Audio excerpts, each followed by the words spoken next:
Illumination, the enlightenment of the Illuminati, is at its core both far more mundane and unremarkable, and yet ultimately far more powerful and even transcendent, than might be expected.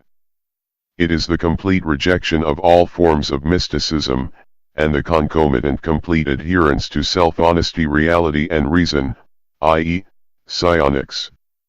Illumination is mundane and unremarkable in the sense that there is nothing more straightforward and less mysterious than simply thinking and acting rationally, in accordance with one's experience of the world.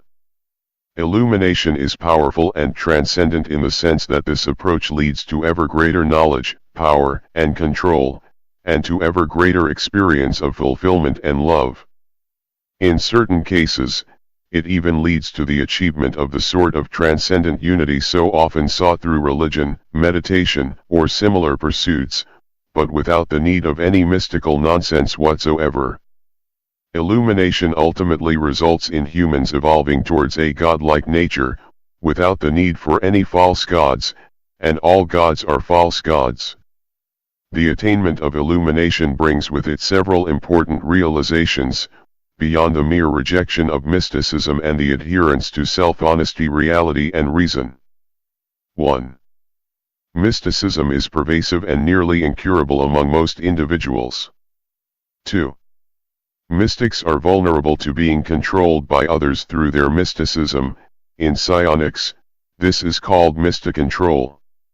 Frank R. Wallace coined the term neo-cheating to describe the act of manipulating others through their mysticisms.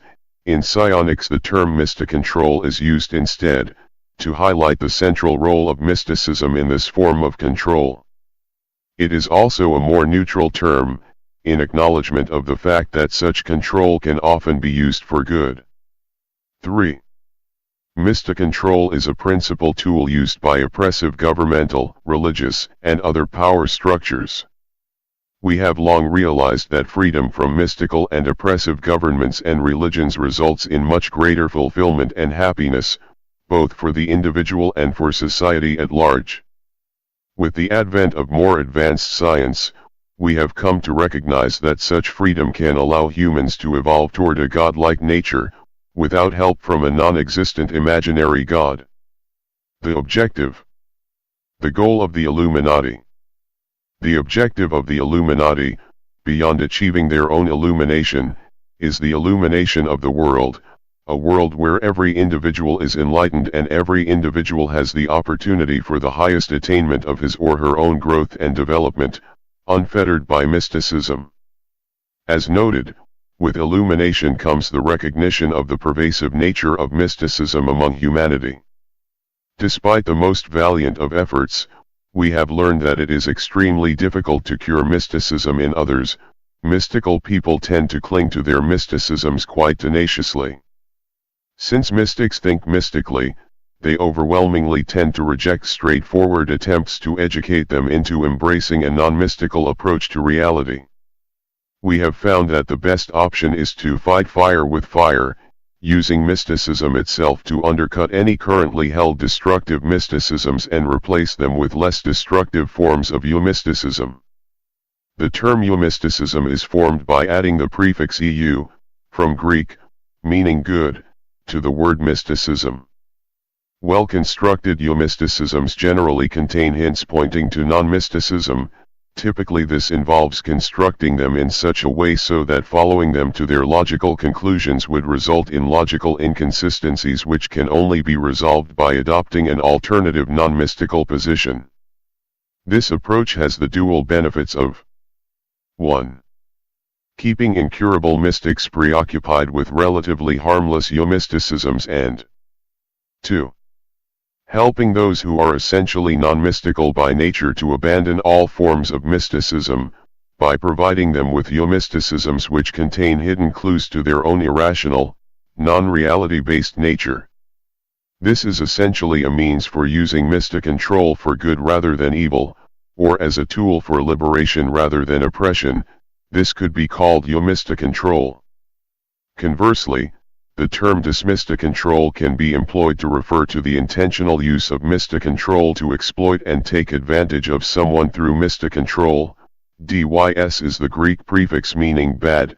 It should be noted, however, that no mysticism, even eumysticism, is ever truly good in an absolute sense. Eumysticisms are only good in the sense that they are a useful stepping stone towards non-mysticism. Secrecy.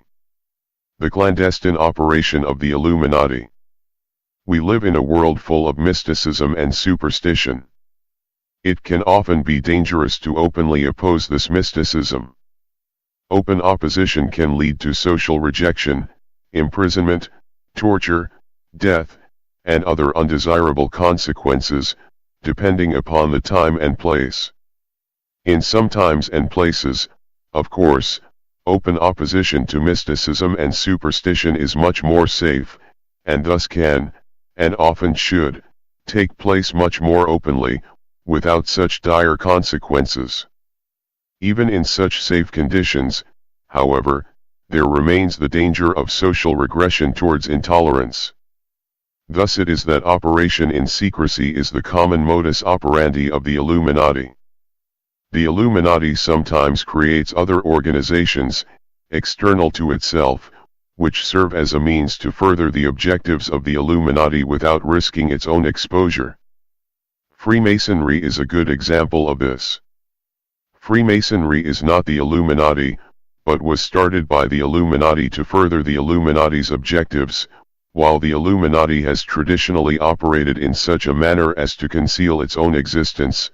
The Freemasons are a publicly visible group whose official meeting places, for example, are not secret at all, but quite publicly visible and marked as such.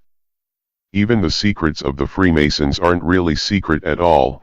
In fact, it is often said that the biggest secret of Freemasonry is that there are no secrets. It must be noted that Freemasonry has strayed quite far from the original principles upon which it was founded by the Illuminati. It has become corrupted by the nobility and the ancient regime and no longer works to further Illuminati objectives. It now serves the purposes of the old world order. This will be revealed in a later video.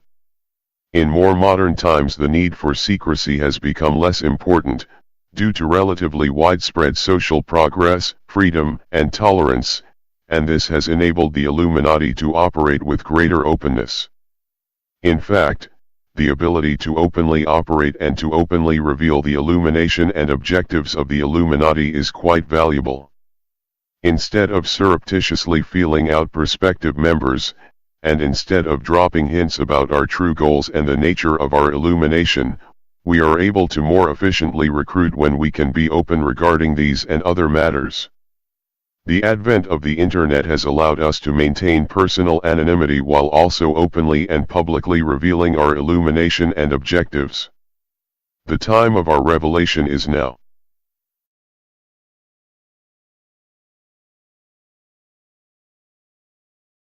Thank you for watching. Please help spread our message by liking and sharing this video, and by subscribing to our channel. Please also visit and register on our website, Scio-Illuminati.com. Support our revolution, and join us in the growing light of knowledge and liberty.